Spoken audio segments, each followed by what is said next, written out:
नमस्कार। यो हो समाचारमा स्वागत छ। म शशी नेपाल। म मेनुका श्रेष्ठ। सुरुमा अहिलेसम्मका प्रमुख समाचार।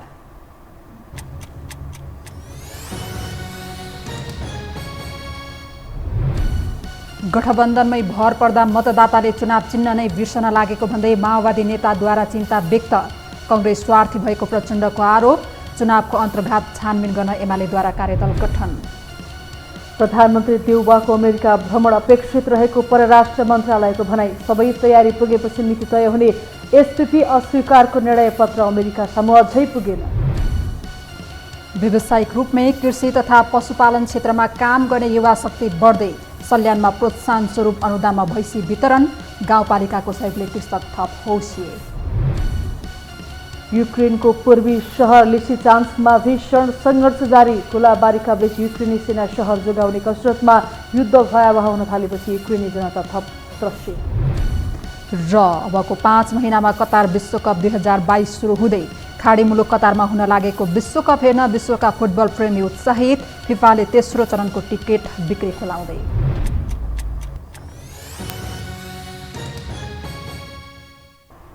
अब समाचार विस्तारमा। 5 दलीय गठबन्धनमा दोस्रो शक्तिका रूपमा रहेको नेकपा माओवादी केन्द्रका अध्यक्ष पुष्पकमल दाहाल प्रचण्डले कांग्रेस र समाजवादीमाथि आरोप लगाएका छन्। पार्टीको केन्द्रीय समिति बैठकमा प्रचण्डले गठबन्धन इमान्दार नबनेको दावी गरेका हुन्। एक रिपोर्ट। एउटै गठबन्धनमा रहेर न मन मिलेका न वचन मिलेका देउबा प्रचण्ड र माधव बीच सधैँ झिनाझम्टी चलिरहेको छ। नेकपा माओवादी केन्द्रका अध्यक्ष पुष्पकमल दाहाल प्रचण्डले आइतबार पार्टीको केन्द्रीय समिति बैठकमा प्रतिवेदन पेश गर्दै कांग्रेस र समाजवादीप्रति रोष प्रकट गरे। प्रचण्डले कांग्रेसलाई स्वार्थी र समाजवादीलाई हैसियतभन्दा बढी भाग खोज्ने महत्त्वाकांक्षीका रूपमा व्याख्या गरे। मूलतः स्थानीय तहको निर्वाचनमा माओवादी मात्रै इमान्दार भएको दावी गरे र यसबारे केन्द्रीय समितिमा समीक्षा गर्ने प्रस्ताव गरेका प्रचण्डले आसन्न संसदीय निर्वाचनका बारेमा समेत सोच्नुपर्ने बताए। स्थानीय निर्वाचनको समीक्षा 8 नम्बरमा आगामी प्रदेश र सङ्घको निर्वाचनको तयारी बारे 9 नम्बरमा विविध भनेर केन्द्रीय समितिको यो बैठकको लागि प्रस्ताव कार्यसूची प्रस्तुत गरिएको छ। यसमा कोही कमरेडलाई थप्नुपर्ने घटाउनुपर्ने केही लाग्छ भने कमरेडले राख्न सक्नुहुन्छ। देउबा र माधवमाथि अविश्वास गरेका प्रचण्डलाई केन्द्रीय समिति बैठकमा आफ्नै नेताहरूले विश्वास गर्न सकेनन्। कति अरू पार्टीलाई पहिलो र अरू नै व्यक्तिलाई प्रधानमन्त्री बनाउने भन्दै प्रश्न गरेका नेताहरूले माओवादीलाई कसरी पहिलो बनाउन सकिन्छ भन्नेतर्फ ध्यान दिन सुझाएका थिए। गठबन्धन भन्दा भन्दै आफ्नै चुनाव चिन्ह बिर्सिने अवस्था आएको भन्दै नेताहरूले आगामी चुनावी तालमेलका बारेमा समेत समीक्षा गर्नुपर्ने बताए। मूलतः गठबन्धन फाइदाजनक नरहेको माओवादी नेताको भनाइले प्रचण्डलाई थप दबावमा पार्ने मात्रै होइन, गठबन्धनमाथि विमति रहेको रूपमा समेत बुझ्ने बनाएको छ।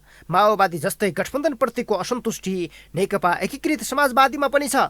केही दिन अघि मात्रै केन्द्रीय कमिटीको बैठक सम्पन्न गरेको समाजवादीले आफ्ना लागि गठबन्धन हितकर नभएको निष्कर्ष निकालेको थियो। अब नेपाली कांग्रेस पनि समाजवादकै यात्रातर्फ लाग्छौँ, हामी वामहरूसँग मिलेरै जान्छौँ भन्नुहुन्छ भने स्वागत छ, स्वागत।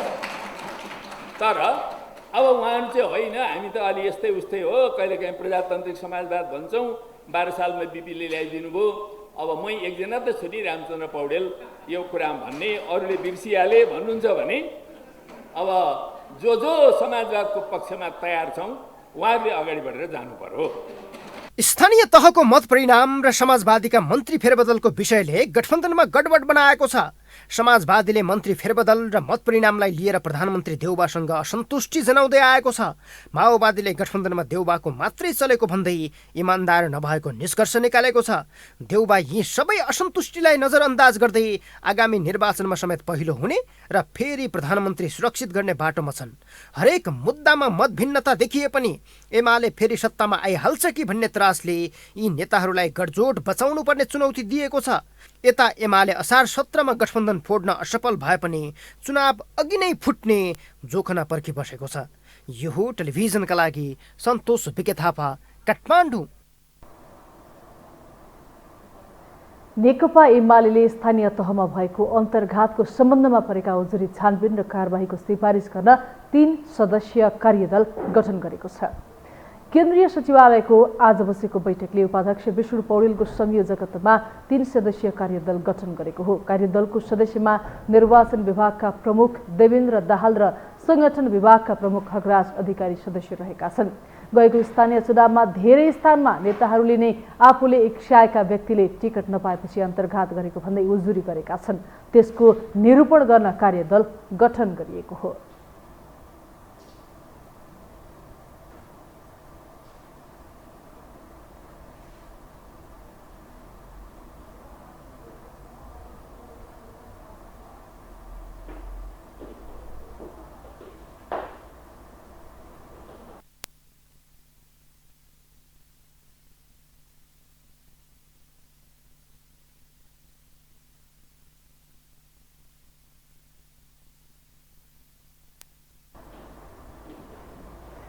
प्रधानमन्त्री शेरबहादुर देउवाको अमेरिका भ्रमण अपेक्षित रहेको परराष्ट्र मन्त्रालयले जनाएको छ। आइतबार मन्त्रालयमा आयोजित पत्रकार सम्मेलनमा बोल्दै परराष्ट्र मन्त्रालयकी प्रवक्ता शिवालम सालले प्रधानमन्त्री देउवाको अमेरिका भ्रमणबारे कुरा चलिरहेको बताउनु भएको हो। पत्रकारहरूले राखेका जिज्ञासाको जवाब दिने क्रममा उहाँले प्रधानमन्त्री देउवाको सो भ्रमण अपेक्षित रहेको उल्लेख गर्दै सबै कुरा तयारी पुगेपछि तिथि मितिको घोषणा हुने र उपयुक्त समयमा त्यसबारे सञ्चार माध्यमहरूलाई जानकारी दिने स्पष्ट पार्नु भयो। कुराहरू चलिरहेको छ। हामी तयारी अब त्यो एउटा अपेक्षित छ यो भ्रमण। अब यसको चाहिँ तपाईहरुलाई थाहै छ हामीले भ्रमणका कार्यक्रमहरू यो के रे निमन्त्रण गर्ने प्रक्रिया हुन्छ, स्वीकृति यसमा निमन्त्रणलाई स्वीकार गर्ने पनि प्रक्रिया हुन्छ। त्यसपछि अब तय भए सबै कुराहरू एउटा तयारी पुगेपछि यो मितिहरूको घोषणा गर्ने पनि एउटा प्रक्रिया छ हैन। यो उपयुक्त समयमा यसको अब हामीले यहाँहरूलाई जानकारी दिने नै छौँ। अहिले मैले यसमा यति नै भन्न चाहे। प्रवक्ता लम्सालले एसटिपी अस्वीकार गर्ने नेपाल सरकार मन्त्री परिषदको निर्णयबारे अमेरिकालाई पत्र पठाउने काम भइ नसकेको समेत स्पष्ट पार्नु भयो।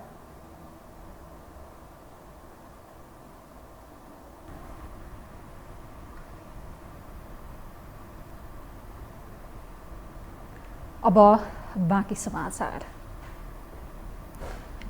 कुनै बेला अध्यक्षद्वयको विवादले पार्टीभित्र गुट उपगुट हुँदै नेकपा त विभाजित भएको थियो। त्यही समस्या अहिले जनता समाजवादी पार्टी जसपाभित्र पनि देखिएको छ।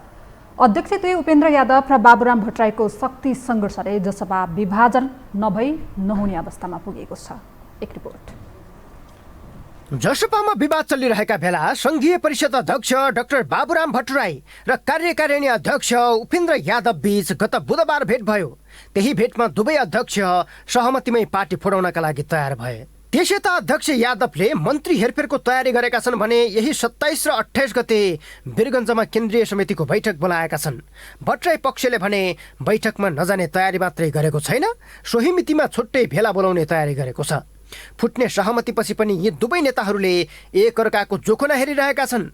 विभाजनको दोष एकअर्कामा थुपार्ने रस्सा कस्सी समेत गरिरहेका छन्। पहिलो कुरा भनेको उपेन्द्रजीसँग सोचमा नै हाम्रो अलिकति फरक पर्यो।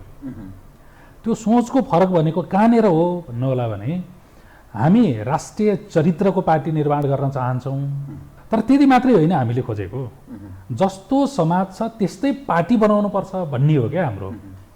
तर उपेन्द्रजीको यहाँसम्म आउँदाखेरि के देखियो भनेदेखि अलि बढी उहाँ क्षेत्रीयतावादतिर अलि जातिवादै त म भन्दिनँ अहिले होइन, अलिकति बढी अब मधेसतिर नै उहाँ चाहिँ रमाउने होइन, त्यतातिर नै उहाँलाई अलिकति आनन्दानुभूति हुने यो खालको चाहिँ देखियो। वैकल्पिक राजनैतिक शक्ति बन्ने उद्देश्य सहित 3 वर्ष अगाडि एकता गरेका भट्टराई यादव अन्ततः विभाजनको बिन्दुमा छन्। अध्यक्ष यादवसँग भट्टराईले पार्टीमा एक भएर बस्ने अवस्था नभए गाली गलौज पनि नगर्ने र सहमतिमै आफ्नो बाटो लाग्न उचित हुने बताएका थिए, जसलाई यादवले भट्टराई पार्टीबाट बिदा माग्न आएको अर्थमा बुझेपछि विवाद विभाजन नभई नहुने अवस्थामा पुगेको हो।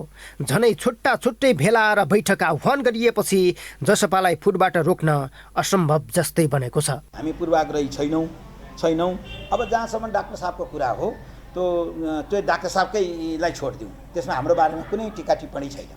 डाक्टर साहबले पेल्न खोज्नु भएको हो होइन, डाक्टर साहबले पनि पेल्न खोज्नु भएको छ। डाक्टर साहबले के पेल्न सक्नुहुन्छ? पेल्न खोज्न सक्नु पऱ्यो नि।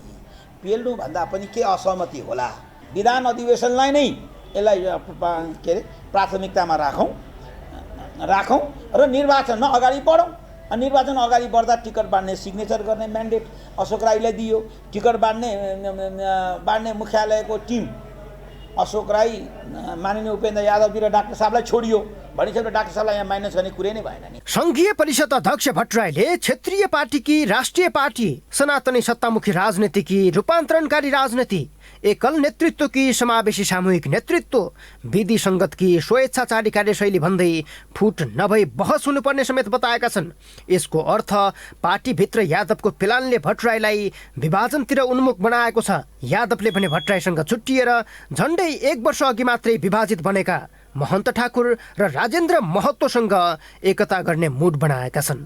दुवै अध्यक्षका आफ्नै स्वार्थ अनुकूलका तयारीले जसपाको विभाजन भने अब मात्र दिनगन्तीमा अल्झिएको छ। यो हो टेलिभिजनका लागि सन्तोष बिके थापा, काठमाडौँ।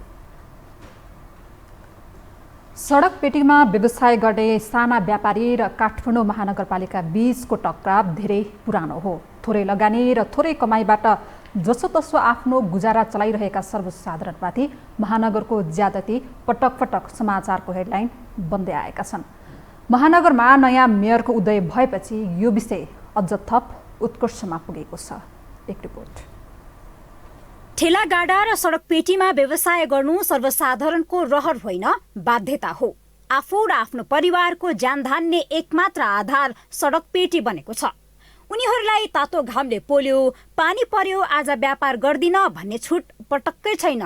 टन्टलापुर घाममा छाता ओढेरै बर्खायाममा झरीसँग लुकामारी गर्दै भए पनि व्यापार गर्नु छ। दिनभरि लगाएर 200-500 कमाएर काठमाडौँको महँगीमा परिवार पाल्नु छ। तर उनीहरूको यो पीडा सरकारले कहाँ सोच्न भ्याउनु? यतातिर सोच्न राज्यलाई फुर्सद नै छैन। दुःखको कुरा उनीहरूको पीडा स्थानीय सरकार र नयाँ नेतृत्वले पनि मनन गर्न सकेन। व्यक्तिहरूले यसको विकल्प आफै खोज्नु हुन जरुरी छ।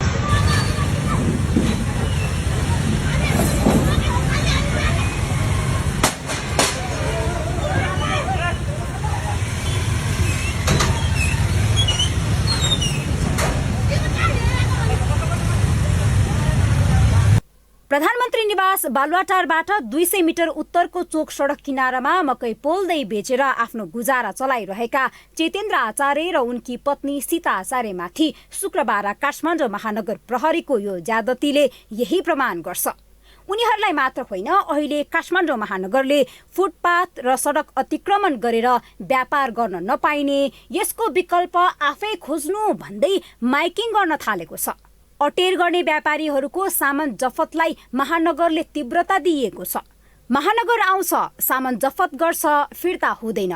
यो विषय सडक पेटीमा व्यापार गर्ने सबैलाई थाहा छ। तर पनि महानगरसँग डराउँदै भए पनि, झगडा गर्दै भए पनि बाध्य भएर नाङ्लोमा पसल राखेका छन्। उनीहरूको बाध्यता यो आँसुले थप प्रश्न पार्छ। त्यसकै लाग्छ नि, नगरपालिका आयो भने सामान लैजान्छ, सामान लसी दिँदैन। सानो बच्चाहरू छ, पालेर बस्नुपर्छ, बुढोले काम गर्दैन। अनि नगरपालिकाले नि पहिला त त्यति उ गर्थेन के अरे, अहिले खोइ अब नदिने भन्ने कुरो छ। बात गर्न दिएन भने मैले के गर्ने होला भनेर। सिन्धुपाल्चोककी लीला तिमल सिन्हा उमेर छाउन्जेल साहुको घरमा काम गर्थिन्। आफ्नो 2 छोरीलाई बोर्डिङ स्कुलमा पढाउँथिन्। श्रीमानको भर नभएपछि, ज्यान कमजोर हुँदै गएपछि यही नाङ्लोमा व्यापार गरेर 2 छोरीलाई सरकारी विद्यालयमा पढाइरहेकी छिन्। महँगीको सामना गर्दै 5 जनाको परिवार पालिरहेकी छिन्। फागुनदेखि घर भाडा तिर्न सकेकी छैनन्। महानगरले यो एउटा आधार पनि खोज्ने भएपछि अब कसरी परिवार पाल्ने, उनमा पीडा थपिएको छ। चाबाहिल नजिकै सडक पेटीमै नाङ्लो पसल गर्दै आएकी शान्ति भुजेलको पीडा पनि लीला तिमल सिन्हाको भन्दा कम छैन। उमेरमा साहुको घरमा काम गरेकी उनी विगत केही वर्षदेखि यही स्थानमा नाङ्लो व्यापार गर्दै आएकी छिन्। श्रीमान गाडी दुर्घटनामा परि अपाङ्ग छन्। 4 जनाको परिवार यही नाङ्लोको व्यापारले जसो तसो चलिरहेको छ। घरको काम गर्न गए पनि घरको चाउनीले कुट्न आउँछ है, कुट्यो पनि मलाई त आएर कोठामा आएर कुट्यो पनि। अनि मैले अनि घरको काम गर्न पनि छोडेँ म त अब गर्दिनँ भने मैले अनि अब घरको काम गर्न सक्दैन अब नाङ्लो पछाडि टाइम पास त गर्नु पर्यो नि के गर्नु अब खानु पर्यो नि त कमाउने मान्छे त्यस्तो भएछ अनि कसैले दिँदैन। महानगरपालिकाले आफूहरूको बाध्यतालाई बुझेर जसरी पनि कुनै न कुनै व्यवस्थापन गरिदिनुपर्ने माग उनीहरूको छ। हामीले यसरी घाममा बस्ने रहर कसैलाई छैन। काको डर त्रसमा हामीलाई बस्ने रहरै थिएन। हामीलाई अब ठुल्ठुलो सटरहरूमा व्यापार गर्नु पनि 20-30 हजार तिर्नुपर्छ। हामीलाई 20-30 हजार 10-20 हजार त हामीले कमाउँदैन 20-30 हजार हामीले कसरी तिर्ने? एउटा व्यवस्था गर्दैदेखिलाई हामी यहाँ यसरी सडकमा बस्ने थिएनौँ। उहाँहरूले खेदाउनु पनि पर्ने थिएन। हामीलाई एउटा सानोतिनो यही मेटिकेर अगाडिको यही सानो छाप्रो यो रुखहरू रोपेको ठाउँ दिए पनि हामी त्यहीँ गएर बस्थ्यौँ क्या। लोकको कल्याणकै लागि जहाँ नि राणा शासन पञ्चायत लोकतन्त्र हुँदै गणतन्त्रात्मक शासन व्यवस्थामा देश छ। लामो सङ्घर्षपछि मुलुकको व्यवस्था फेरियो। फलत 2 दशक अगाडिको अवस्था चरितार्थ गरेको। गाई त बाँध्यो ढुङ्ग्रोमा मोही छैन, गरिबको चमेली बोल्दिने कोही छैन भन्ने गीत आज पनि उत्तिकै सान्दर्भिक छ। बढ्दो बजार भाउका कारण आम सर्वसाधारणको भान्सा यसै पनि महँगीको चपेटामा परिरहेको छ र हुँदा खाने परिवार सडक पेटीमै भए पनि सानोतिनो व्यवसाय गरेर आफ्नो जीविका चलाउन बाध्य छन्। तर नगरपालिकाको नयाँ नियमले यी सर्वसाधारणलाई थप तडपाइरहेको छ। त्यसैले नगरपालिकाले यसको विकल्पसहित चाँडो व्यवस्थापन गर्न जरुरी छ। यो हो टेलिभिजनका लागि क्यामेरामा सिरोज श्रेष्ठका साथमा निम्लेकी शेर्पा, काठमाडौँ। हामीसँग समाचार बाँकी नै छन्, अहिलेलाई विश्राम।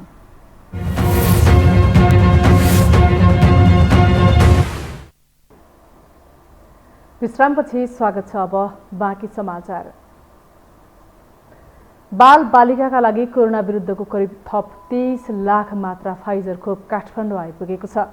5 देखि 11 वर्षसम्मका बाल बालिकाका लागि सो खोप नेपाल आइपुगेको स्वास्थ्य सेवा विभागले जनाएको छ। खोप अभियान सञ्चालन गरिएका 27 जिल्लामा पहिलो मात्रामा लगाउन छुटेका बाल बालिकाहरूलाई सो खोप दिइनेछ। यसअगाडि कोभ्याक्स सुविधा मार्फत 22 लाख खोप नेपाल आएको थियो। पहिलो मात्रा खोप लगाएका बाल बालिकाहरूलाई आगामी साउन 2 देखि 8 गतेसम्म दोस्रो मात्राको खोप दिइने मन्त्रालयले जनाएको छ।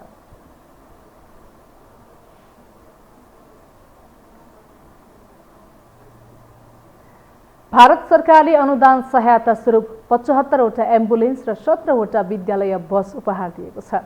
नेपाल स्थित भारतीय राजदूतावासले विभिन्न सङ्घ संस्थाहरूमा 75 वटा एम्बुलेन्स र 17 वटा विद्यालय बस उपहार दिएको हो। नेपालका विभिन्न जिल्लामा अवस्थित विशेष गरी स्वास्थ्य र शिक्षाका क्षेत्रमा काम गर्ने विभिन्न सरकारी, गैर सरकारी तथा गैर नाफामूलक संस्थाहरूलाई एम्बुलेन्स र बस उपलब्ध गराएको दूतावासले जनाएको छ। यो सहयोग भारत स्वतन्त्र भएको 75औं वर्षगाँठको अवसरमा प्रदान गरिएको हो।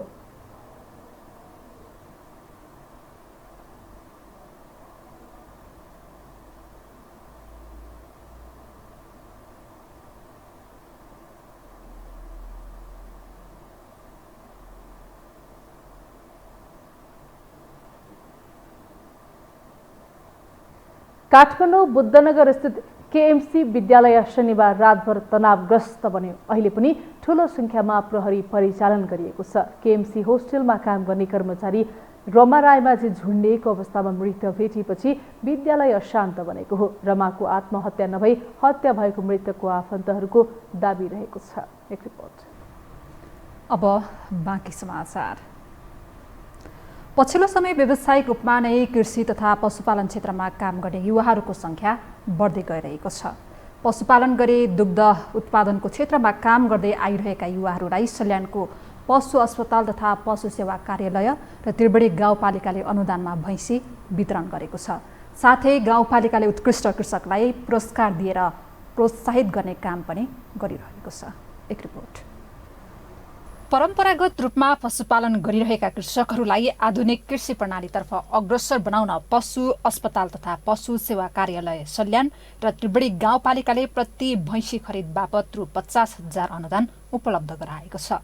सानो लगानीमा धेरै फाइदा हुने देखिएपछि यहाँका कृषकहरू यसतर्फ आकर्षित देखिन थालेका हुन्। गाउँपालिकाको सहयोग लिएरै व्यावसायिक भैँसी पालन गरेका कृषकहरू आत्मनिर्भर हुने विश्वाससहित भैँसी पालनमा अग्रसर बनेका छन्। पुर्खामा त बुवा आमाले पाल्नुहुन्थ्यो, थोरै थोरै एउटा दुईटा।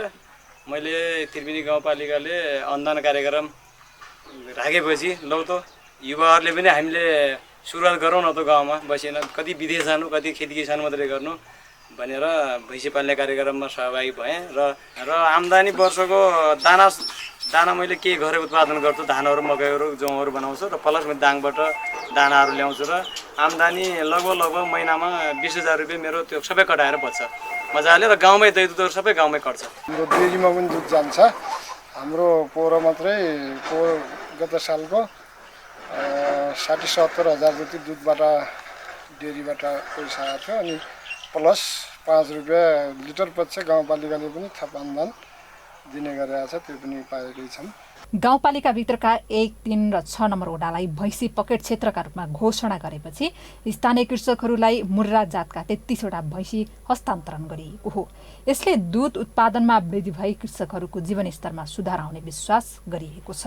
त्रिवेणी गाउँपालिकाबाट 4 लाख, पशु अस्पताल तथा पशु सेवा कार्यालय सल्यानबाट 15 लाख र त्रिवेणी भैँसी पालनको 16,50,000 रुपैयाँमा 33 वटा भैँसी खरिद गरिएको हो।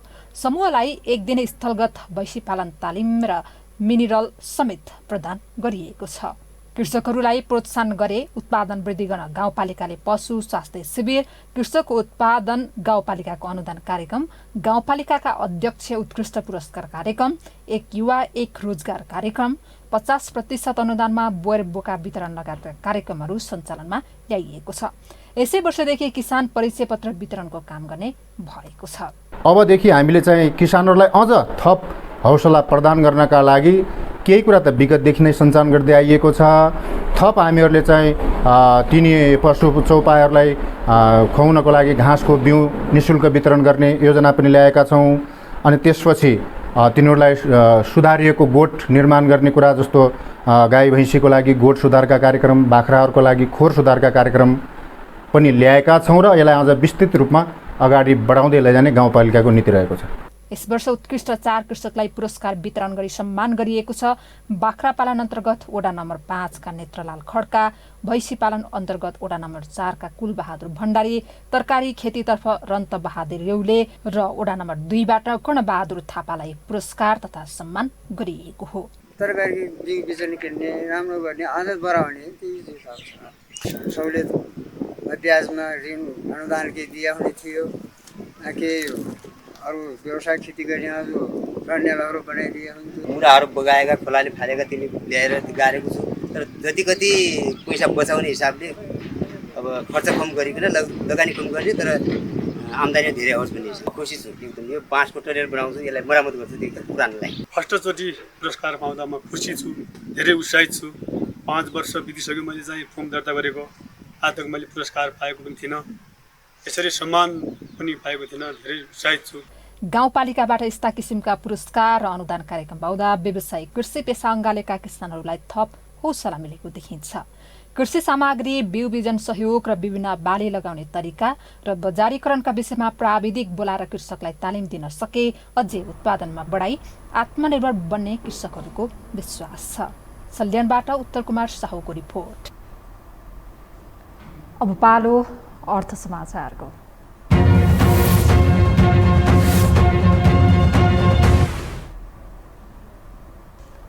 साताको पछिल्लो कारोबारको दिन आज शेयर बजार मापक नेप्से परिसूचक उच्च अङ्कले बढेको छ। गत साताको अन्तिम कारोबारको दिन 8.87 अङ्कले गिरावट आएको नेप्से आजको कारोबारमा भने वृद्धि भएको हो। आज नेप्से परिसूचक 57.65 अङ्कले बढेर 2086.42 बिन्दुमा पुगेको छ। आज कारोबारमा 231 कम्पनीको 62,27,692 किता सेयर 2,48,04,73,979 बराबरको कारोबार भएको छ।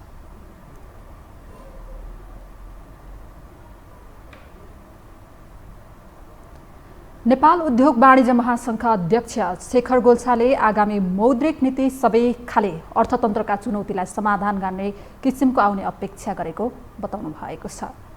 उहाँले नेपाल राष्ट्र ब्याङ्कले ल्याउने आर्थिक वर्ष 2079-80 को मौद्रिक नीतिले ठूला साना मझौला उद्योगीदेखि सर्वसाधारणहरूको समस्यालाई समेत समेट्ने गरी आउनेमा आशावादी रहेको बताउनु भएको हो। उहाँले अहिले अर्थतन्त्रमा चुनौती देखिएको भन्दै आगामी आर्थिक वर्षको मौद्रिक नीतिबाट अर्थतन्त्रको सुधार हुने धेरै अपेक्षा रहेको बताउनुभयो। तरलताको चाप पर्ने बाह्य क्षेत्रको सन्तुलनको चुनौती कायमै छ र यसले गर्दाखेरि मौद्रिक नीतिको मुख्य रुझान कसरी जाने हो भन्ने कुरा चुनौती गभर्नर साहबलाई र राष्ट्र ब्याङ्कलाई छँदैछ। भनेपछि हामी रियलिस्टिकली हेर्ने हो भने कुनै जादुको छडी कोहीसँग पनि हुन सक्दैन। यस्तो ठुलो चुनौतीमा यो समस्या एकैचोटि समाधान भएर हामी सबैले यो तरलताको समस्यालाई समाधान गरेर अगाडि बढ्ने कुनै उपाय एकैचोटि नहुँदाखेरि पनि तर अब हामी सुधार कसरी गर्ने त्यतातिर सोच्दै अगाडि बढ्नुपर्छ जस्तो। अध्यक्ष गोल्छाले अर्थतन्त्रमा सबैतिर देखिएका समस्याको भार निजी क्षेत्रलाई परेको गुनासो गर्नुभयो।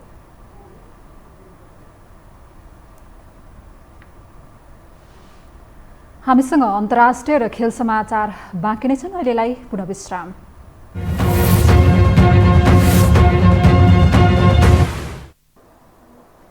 विश्रामपछि पुनः स्वागत छ। अब पालो अन्तर्राष्ट्रिय समाचारको।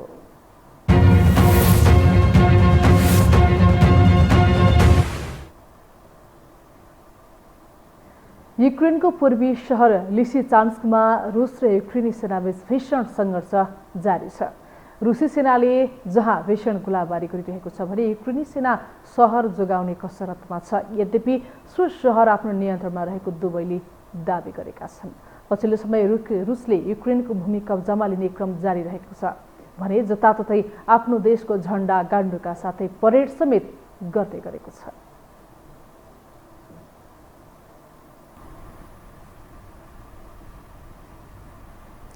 अब पालो खेल समाचारको।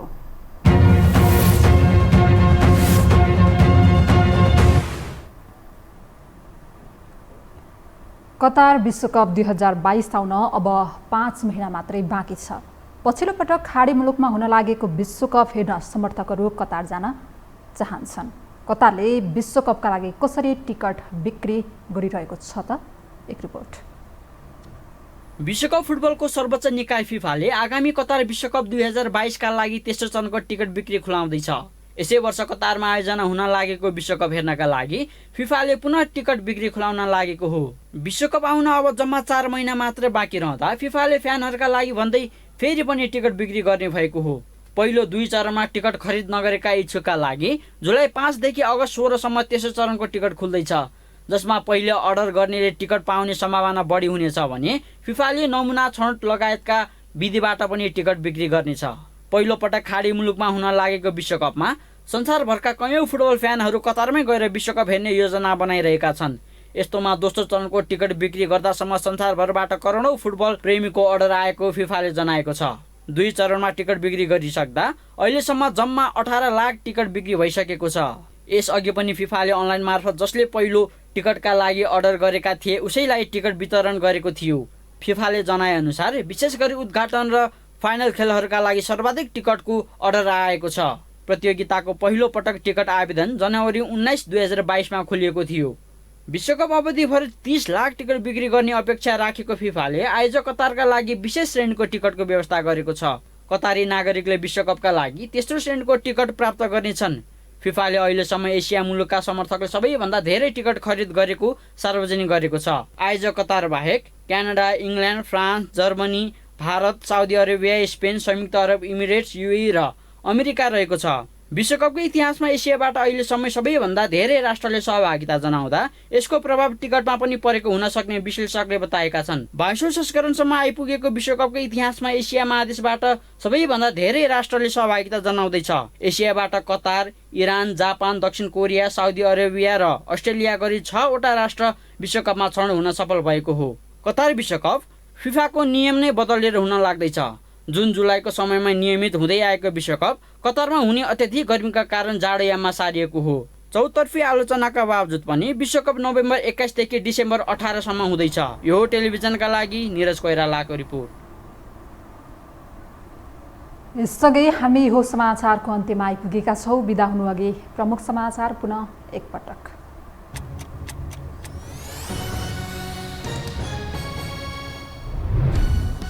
गठबन्धनमै भर पर्दा मतदाताले चुनाव चिन्ह नै बिर्सिन लागेको भन्दै माओवादी नेताद्वारा चिन्ता व्यक्त। कांग्रेस स्वार्थी भएको प्रचण्डको आरोप। चुनावको अन्तर्घात छानबिन गर्न एमालेद्वारा कार्यदल गठन। प्रधानमन्त्री देउवाको अमेरिका भ्रमण अपेक्षित रहेको परराष्ट्र मन्त्रालयको भनाई। सबै तयारी पुगेपछि मिति तय हुने एसपीपी अस्वीकारको निर्णय पत्र अमेरिका सामु अझै पुगेन। व्यावसायिक रूपमै कृषि तथा पशुपालन क्षेत्रमा काम गर्ने युवा शक्ति बढ्दै। सल्यानमा प्रोत्साहन स्वरूप अनुदानमा भैँसी वितरण। गाउँपालिकाको सहयोगले कृषक थप हौसिए। युक्रेनको पूर्वी सहर लिसिचान्स्कमा भीषण सङ्घर्ष जारी। गोलाबारीका बीच युक्रेनी सेना सहर जोगाउने कसरतमा युद्ध भयावह हुन थालेपछि युक्रेनी जनता थप त्रसित। र अबको 5 महिनामा कतार विश्वकप 2022 सुरु हुँदै खाडी मुलुक कतारमा हुन लागेको विश्वकप हेर्न विश्वका फुटबल प्रेमी उत्साहित। फिफाले तेस्रो चरणको टिकट बिक्री खुलाउँदै।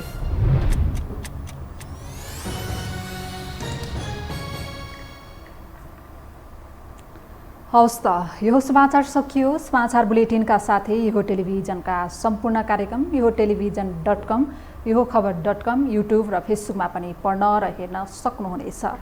मोबाइलमा यो टिभी एप डाउनलोड गरी हामीलाई प्रत्यक्ष हेर्न सक्नुहुनेछ। तथ्यसहितको निष्पक्ष समाचार तथा मनोरञ्जनका लागि हेर्दै रहनुहोला यो टेलिभिजन। नमस्कार।